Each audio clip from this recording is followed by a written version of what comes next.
নবম ও দশম শ্রেণীর প্রিয় শিক্ষার্থী বন্ধুরা, সকলকে শুভেচ্ছা জানিয়ে শুরু করছি আজকের ক্লাস। আজকের আলোচনার বিষয় অনুশীলনী 16.2 থেকে 5 ও 6 নম্বর প্রশ্নের সমাধান নিয়ে আলোচনা করব। 5 নম্বর প্রশ্ন: একটি বর্গক্ষেত্রের পরিসীমা একটি আয়তক্ষেত্রের পরিসীমার সমান। আয়তক্ষেত্রটির দৈর্ঘ্য প্রস্থের 3 গুণ এবং ক্ষেত্রফল 768 বর্গমিটার। প্রতিটি 40 সেন্টিমিটার বর্গাকার পাথর দিয়ে বর্গক্ষেত্রটি বাঁধতে মোট কতটি পাথর লাগবে? মনে করি আয়তক্ষেত্রটির প্রস্থ x মিটার, তাহলে আয়তক্ষেত্রটির দৈর্ঘ্য 3x মিটার। এখানে প্রশ্নে উল্লেখ আছে আয়তক্ষেত্রটির দৈর্ঘ্য প্রস্থের 3 গুণ। তাহলে আমরা প্রস্থ এখানে ধরেছি x, তাহলে দৈর্ঘ্য হবে x এর 3 গুণ মানে 3x। আমরা জানি আয়তক্ষেত্রের ক্ষেত্রফল সমান দৈর্ঘ্য গুণ প্রস্থ। এখানে দৈর্ঘ্য 3x, প্রস্থ x, দুইটা গুণ করলে পাবো 3x স্কয়ার। তাহলে আমরা প্রশ্ন মতে লিখতে পারি 3x স্কয়ার ইকুয়াল 768। এই 768 এই ক্ষেত্রফলটা প্রশ্নপত্রে দেওয়া আছে। এই 3x স্কয়ার, x স্কয়ারের সাথে 3 টা গুণ আকারে আছে, তাহলে ডান পাশে গিয়ে ভাগ হয়ে যাবে। ভাগ করলে আমরা পাবো 256। এবার দেখো x স্কয়ার সমান আছে 256। এবারে a স্কয়ারটা ডান পাশে গিয়ে রুট হবে বা বর্গমূল হবে।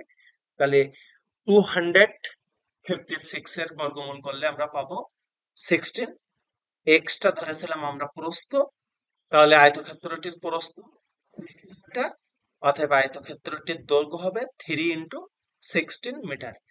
গুণ করলে পাবো 48 মিটার। আমরা জানি আয়তক্ষেত্রের পরিসীমা সমান 2 ইন্টু দৈর্ঘ্য যোগ প্রস্থ। এখানে দৈর্ঘ্য 48 প্লাস প্রস্থ 16, দুইটা যোগ করলে পাবো 64, তাকে 2 দ্বারা গুণ করলে পাবো 128 মিটার।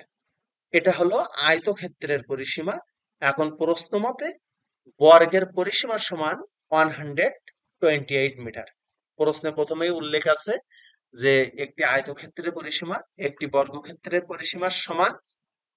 বর্গের পরিসীমা সমান বর্গের 4 বাহুর যোগফল বা 4 বাহুর সমষ্টি।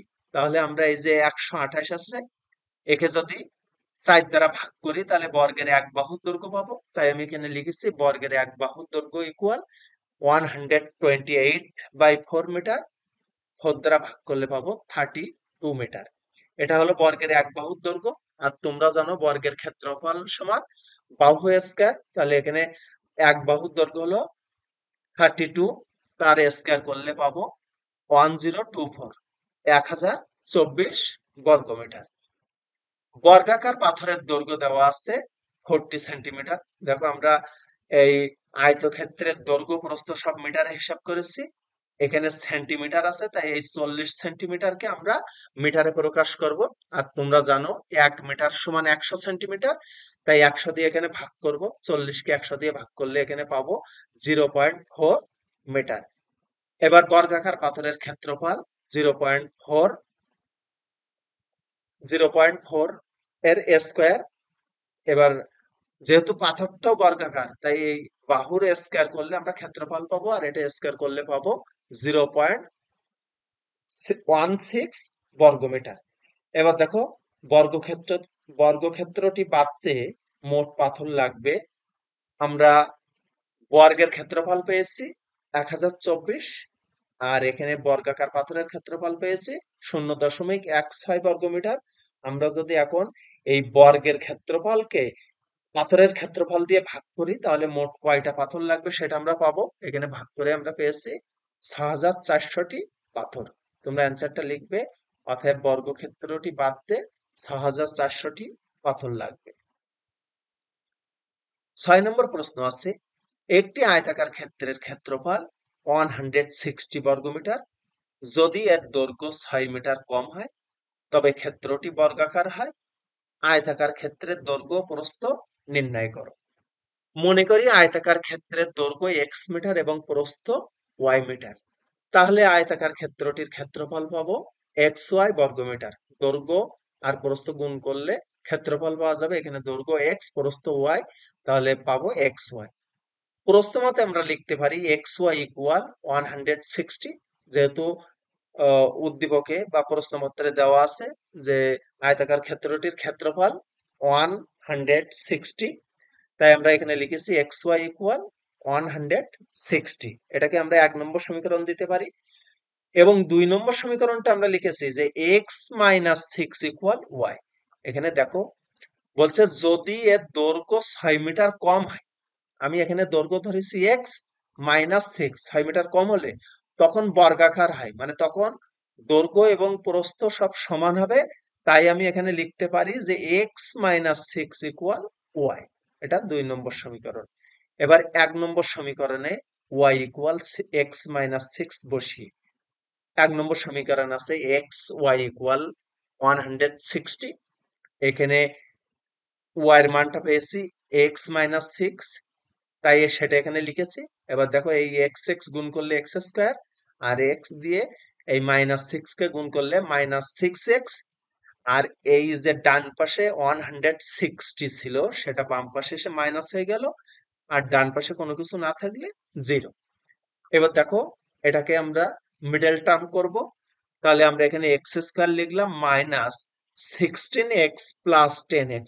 এখানে দেখো এখানে 16x থেকে মানে -16x থেকে +10x, এটা যদি বাদ দেই তাহলে পাবো -6x, আর এই 16 আর 10 গুণ করলে পাবো 160, এক্স এক্স গুণ করলে পাবো এক্স স্কোয়ার, আর এই মাইনাস আর প্লাস গুণ করলে পাবো মাইনাস। এবার দেখো এখান থেকে এক্স স্কোয়ার মাইনাস 16x থেকে কমন নিলাম এক্স, এক্স কমন নিলে থাকলো এক্স মাইনাস 16, এখান থেকে 10 কমন নিয়েছি, 10 কমন নিলে এখানে 10 বাদ যাবে, থাকবে এক্স, এখানে মাইনাস, আর 160 কে 10 দ্বারা ভাগ করলে পাবো 16। উভয়ের মধ্যে দেখো এক্স মাইনাস 16 আছে, আমি সেটা আবার কমন নিয়েছি, তাহলে এখানে থাকলো এক্স প্লাস 10। তাহলে আমরা লিখতে পারি যে x minus 16 into x plus 10 equal 0।